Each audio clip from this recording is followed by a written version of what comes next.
Stefon Diggs goes to the Houston Texans for a second round pick. That's all they had to give up for what, in my opinion, is a top 8, top 9, somewhere in that low bottom 10 range of a wide receiver number 1 in the National Football League. Listen, for me, this is a great move for Houston. I had said going into the offseason, I thought there was a chance they pulled back. And clearly now that's not the case. They get Joe Mixon at running back. They have their number 1 receiver now in Stefon Diggs. You still have Dalton Schultz at tight end. You still have Tank Dell at wide receiver. You still Nico have Collins. Collins at wide receiver. You still have Noah Brown at wide receiver. Damian Pierce is still in that backfield. And with D'Amico Ryans leading the defense, and as a defensive coach, I don't love it, but when you have Bobby Slowick being essentially in control of the offense, it's ironically what I've said about Buffalo for years, which is you can win with a defensive coach, but the OC's got to be a rock star, which is what Houston has now. And I think this Texans team, depending on how they draft, I think they maybe need an additional corner. They need, another lineman on both sides of the offensive and defensive lines. But I think that this Houston Texans team, I think you can make an argument. They are right up there with the Kansas City Chiefs as Super Bowl contenders in the AFC. I totally agree with you. And the AFC South is the Texans' division to lose this season. Yeah, and again, before this deal with Diggs, even when they got Mixon, I would have pushed back on that a little bit. I don't now. I agree with you.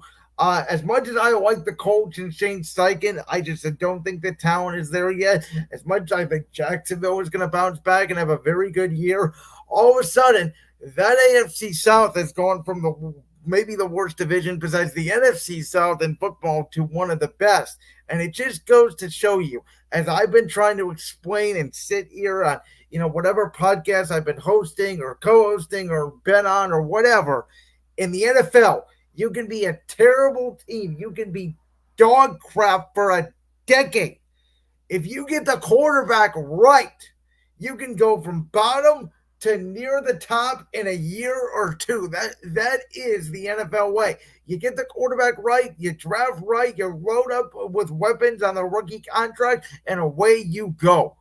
Yeah, and Houston absolutely nailed it with C.J. Stroud, which is something I was harping on all last season, as you recall. Hey, listen, I'll say this. Everybody's talking about, Lovie Smith deserves a badge of honor for getting the Texans the number 2 pick and not tanking to get the number 1 pick. We don't know. Houston could have used that number 1 pick on C.J. Stroud, and Carolina still could have used the number 2 pick on Bryce Young. It sounded like that was the quarterback Houston wanted all along. And listen, I think I was wrong on C.J. Stroud. I'm still banging on the horn here that I think Bryce Young is going to be potentially a very good quarterback in this league. But that's not the here nor there. I want to take it to the Buffalo side of things now because their championship window is closed and shut tight. Well, here's the thing. I think that's a little bit premature. No, it's not. For 2 reasons. Number 1 is we know if you have a quarterback, you're going to win a lot of games. And they have a franchise quarterback. We know that. Has he delivered in the playoffs, though? Oh, gee, I don't know. He just played the greatest football game we ever saw 2 years ago. And if he got a chance to get on the field again, Buffalo could have went to the Super Bowl last year. Or excuse me, a couple years ago. Now, last year played very well against Pittsburgh. He also played very well against Kansas City in that other playoff game that they played last year. That game was mostly a who had the ball last type of situation again.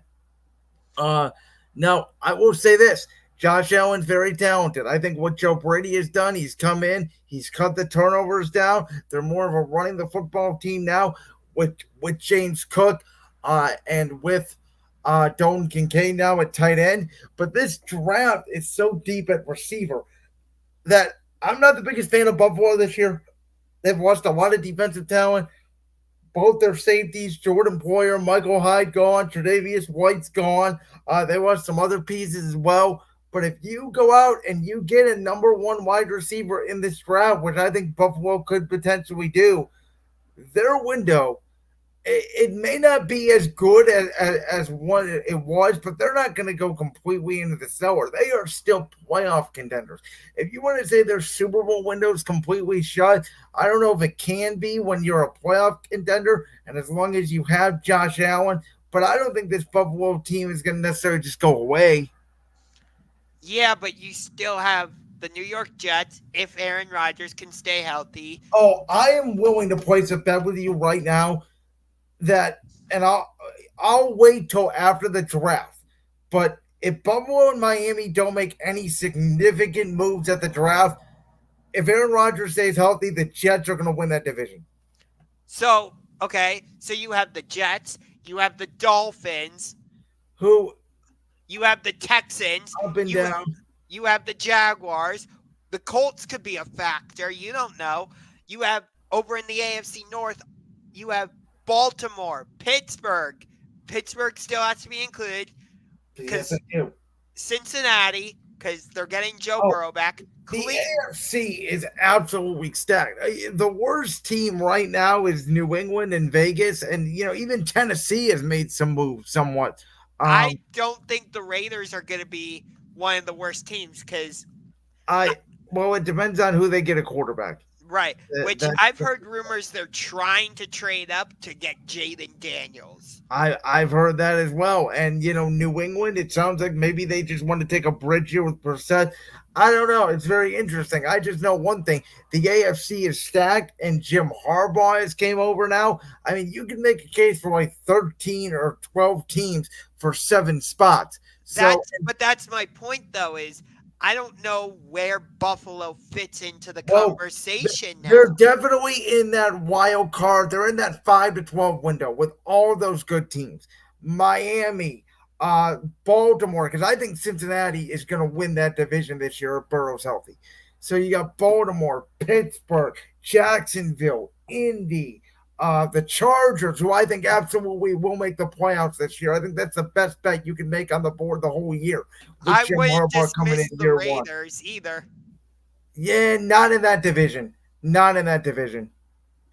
If you got to play Herbert and Mahomes twice a year, you better get Jaden Daniels. But I don't think he's going past two. That's just me. Yeah, but I we saw how the Raiders played at the end of last season with Alec with Antonio Pierce, excuse me. Listen, Aiden O'Connell didn't complete a pass, and they after the first quarter they beat the Chiefs on Christmas. Tell me when that's going to happen again. Fair, but still, the Raiders have bought into what Antonio Pierce is selling. So I think they're only going to get better. Well, if But they don't get a quarterback, they're not going to get better. It's a quarterback-driven league. That's what we've seen. but my point, but my overall point though is, and you're kind of making the same point. I think the AFC is so loaded, and I think Buffalo completely missed the opportunity because Kansas City was down this year. Buffalo had the game in Buffalo. They got it out of Kansas City, and they still couldn't capitalize. You mentioned the game a couple years ago, which people are still talking about to this day as arguably the greatest game ever, and the finish to that, and we saw They, the overtime. they missed their best chance, but as long as you have Josh Allen, I can't completely write you off. But the problem is, like Buffalo already lost Gabe Davis earlier that They this did. Why? I think they draft two receivers this draft, but if one of them hits, they'll be fine. The problem's going to become if none of them hit. but for me, the bigger story here is Houston because the thing with Stefon Diggs' contract with the Texans is he can opt out after 1 year and leave if he doesn't like the situation. So the By the way, for Houston's sake, and I'm not saying this to badmouth CJ Stroud because I hope he has a good year, but you could make the argument. I've never seen pressure on a second year quarterback the way pressure will be on CJ Stroud. Because if he does not deliver this year, if he even has half the season he had last year, there's people out there that are just going to say he had a good rookie year and that was it. Yeah, you definitely have a valid argument there, but I don't think he's. I know we usually see quarterbacks hit that sophomore slump and fall off their second year.